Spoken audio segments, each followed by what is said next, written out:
Assalamualaikum warahmatullahi wabarakatuh.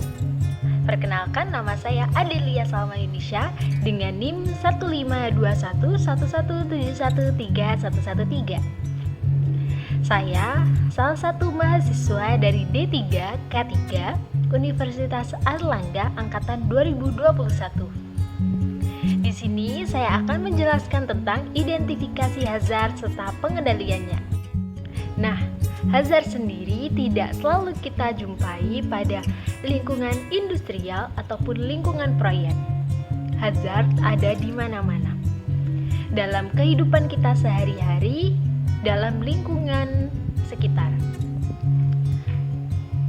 Dan hazard sendiri ialah semua sumber, situasi, ataupun aktivitas yang berpotensi menimbulkan cedera atau kecelakaan kerja dan penyakit akibat kerja. Definisi ini berdasarkan dengan OHSAS 18001/2007. Sedangkan hazard menurut ISO 45001 ialah bahaya adalah sumber yang dapat menyebabkan cedera dan penyakit akibat kerja. Atau yang lebih singkat, hazard dapat diartikan sebagai sesuatu yang berpotensi menimbulkan kerugian. Hazard sendiri dibagi menjadi dua, safety hazard dan health hazard. Safety hazard sendiri ada 4. Yang pertama ialah hazard mekanik. Hazard mekanik yaitu bahaya yang ditimbulkan dari penggunaan mesin atau alat kerja mekanik seperti terpotong, tersayat, terjepit, dan lain sebagainya. Yang kedua yaitu bahaya elektrik. Bahaya elektrik adalah bahaya yang ditimbulkan dari peralatan yang memiliki arus listrik. Yang ketiga ialah bahaya kebakaran. Bahaya yang ditimbulkan dari substansi kimia yang mempunyai sifat yang mudah terbakar. Dan yang keempat yaitu sama, bahaya kebakaran. Bahaya yang ditimbulkan dari substansi kimia yang mempunyai sifat mudah untuk meledak. Setelah itu, health hazard. Health hazard sendiri dibagi menjadi 5. Yang pertama ialah bahaya fisika. Bahaya fisika yaitu bahaya yang ditimbulkan dari kebisingan, radiasi, pencahayaan, iklim maupun getaran pada tempat kerja. Yang kedua yaitu bahaya kimia. Bahaya kimia sendiri yaitu bahaya yang ditimbulkan dari bahan-bahan kimia seperti aerosol, insektisida, dan lain sebagainya. Yang ketiga yaitu bahaya biologi. Bahaya biologi adalah bahaya yang ditimbulkan dari hal-hal terkait makhluk hidup, terutama patogen di lingkungan kerja, seperti jamur, bakteri, dan virus. Yang keempat adalah bahaya psikologi. Bahaya psikologi adalah bahaya yang ditimbulkan dari beban kerja yang terlampau berat, hubungan, dan kondisi kerja yang tidak nyaman, dan lain sebagainya. Dan yang kelima adalah bahaya ergonomi. Bahaya ergonomi adalah bahaya yang ditimbulkan dari gerakan berulang-ulang seperti postur statis, manual handling, dan lain sebagainya. Namun, bahaya menurut OHSAS dibagi menjadi 16. Yang pertama adalah bahaya kimia beracun. Yang kedua, bahaya mudah terbakar. Yang Yang ketiga, bahaya korosif.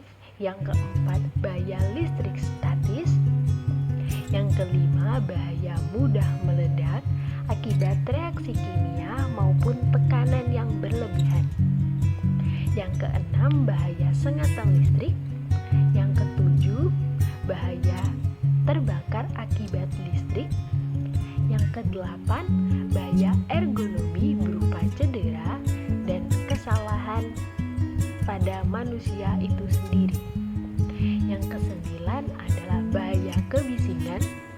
Yang kesepuluh ialah bahaya runtuhan dari galian. Bahaya yang 11 adalah bahaya terjatuh termasuk terpleset dan tersandung. Setelah itu yang ke-12 adalah bahaya radiasi pengion dan bukan pengion. Yang ke-13 adalah bahaya menabrak benda. Yang ke-14 adalah bahaya ditabrak benda.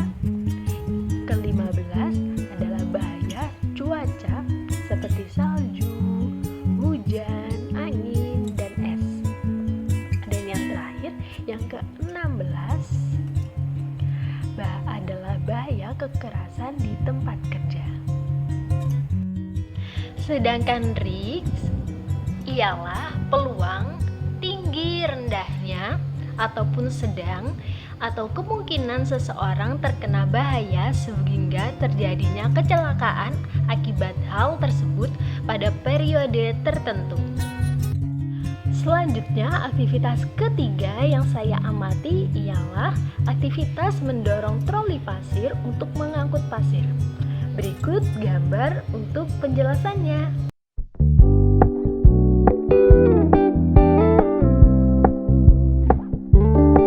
We're gonna keep it low key, keep it softly spoken, with no strings tying you to me.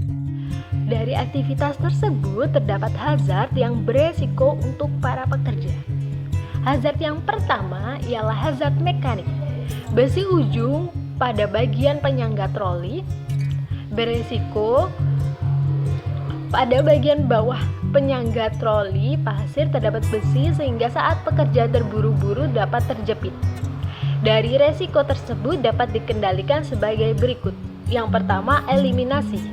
Menghilangkan troli pasir agar tidak digunakan lagi oleh para pekerja, namun tidak dapat dilakukan karena troli pasir merupakan komponen yang penting.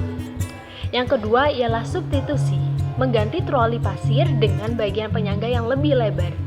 Yang ketiga ialah modifikasi engineering, menambahkan spons pada bagian ujung penyangga troli pasir. Yang keempat adalah memberikan administrasi, memberikan edukasi kepada para pekerja agar lebih berhati-hati saat menggunakan troli pasir. Yang kelima ialah APD, memberikan APD pada pekerja bangunan berupa sepatu pelindung untuk melindungi kakinya. Lalu hazard yang kedua ialah hazard ergonomi. Pekerja mendorong troli pasir secara berulang-ulang.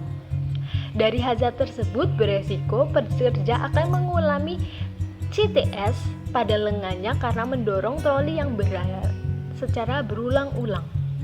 Dari resiko tersebut dapat dikendalikan sebagai berikut.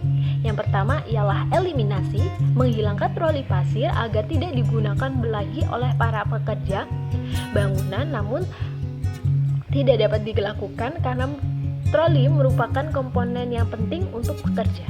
Yang kedua ialah substitusi, mengganti troli dengan alat kerja yang lain namun tidak dapat dilakukan karena troli pasir merupakan komponen yang penting. Yang ketiga ialah modifikasi engineering, bergantian dengan pekerja yang lain untuk mendorong trolinya. Yang keempat ialah administrasi, melakukan perenggangan setiap 10 menit sekali agar otot-otot tidak tegang. Dan yang kelima ialah APD, pekerja dapat menggunakan sarung tangan saat mendorong troli. Lalu, hazard yang ketiga ialah psikologi. Beban bekerja yang berlebih dapat beresiko mengakibatkan CTS pada pergelangan tangan dan membuat pekerja menjadi tidak fokus. Dari resiko tersebut dapat dikendalikan sebagai berikut. Yang pertama ialah eliminasi, mengurangi beban pekerja. Yang kedua substitusi, menggunakan troli yang lebih mudah untuk didorong. Yang ketiga ialah modifikasi engineering, pekerja dapat dilakukan oleh 2 orang pekerja. Yang keempat adalah administrasi, memberikan edukasi bahwa psikologi pekerja itu juga penting untuk saat bekerja. Dan yang kelima adalah APD, pekerja dapat menggunakan sarung tangan untuk melindungi tangannya. Sekian pemaparan dari saya, kurang lebihnya saya memohon maaf. Dan semoga pemaparan, pengendalian risiko dan hazard yang saya paparkan tadi dapat bermanfaat bagi semua. Jika ada saran atau kritikan, silakan chat pada kolom chat di bawah ini. Sekian dan terima kasih. Wassalamualaikum warahmatullahi wabarakatuh.